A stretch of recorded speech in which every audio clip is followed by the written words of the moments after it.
In 1793, amid the French Revolution, young army officer Napoleon Bonaparte watches Marie Antoinette beheaded by the guillotine. Later that year, revolutionary leader Paul Barras has Napoleon manage the siege of Toulon. He successfully storms the city and repels the British ships with artillery. After Maximilien Robespierre is deposed and executed at the end of the Reign of Terror, French leaders, including Napoleon, attempt to restore stability. Again employing artillery, Napoleon suppresses the royalist insurrection on 13 Vendémiaire in 1795. Napoleon woos aristocratic widow Joséphine de Beauharnais, and the two eventually marry. Despite their vigorous sex life, they bear no children. In Egypt, he prevails again at the Battle of the Pyramids in 1798, but rushes home when he hears Joséphine has an almost 10-year younger lover, Hippolyte Charles. The Directory criticizes him for abandoning his troops, but he condemns them for their poor leadership of France and, alongside several collaborators such as Talleyrand, Fouché, Sieyès, and Ducos, overthrows them in a coup and becomes first consul. Napoleon is crowned Emperor of the French by the Pope in 1804, during which he audaciously puts the crown on his own head. Foreign Minister Talleyrand suggests to Austria an alliance, though the Austrians dismiss the idea. A year later, Napoleon outmaneuvers and defeats the Austrians and Russians at the Battle of Austerlitz, forcing them to retreat over frozen lakes before bombarding the ice and drowning them. Afterwards, he invites Austrian Emperor Francis II for wine, which Russian Tsar Alexander I declines to attend, and tells Francis that, since he did not totally destroy their armies, he expects the latter to be grateful.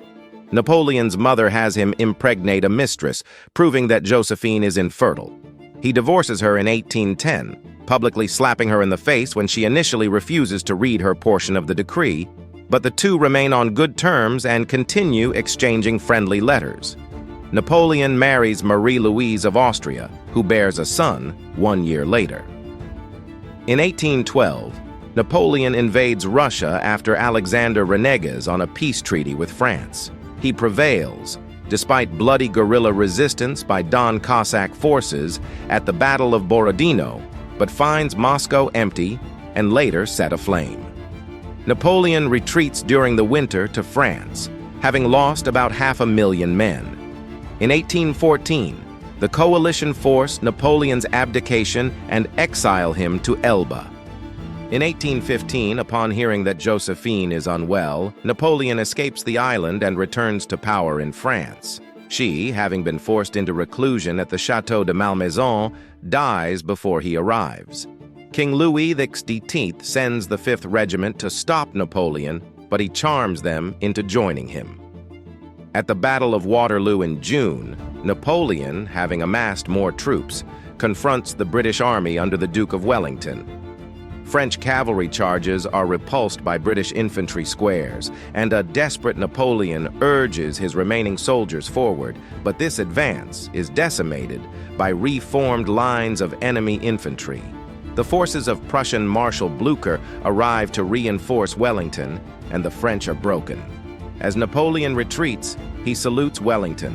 Napoleon is exiled, this time to the island of St. Helena in the middle of the Atlantic Ocean, and is seen bantering with children, writing his memoirs that would become a worldwide bestseller, and presenting to his listeners a version of history where he is always right. Napoleon dies in 1821, hearing Joséphine beckon him to meet her again. An epilogue notes that roughly 3 million people died in the coalition wars, 1792-1815.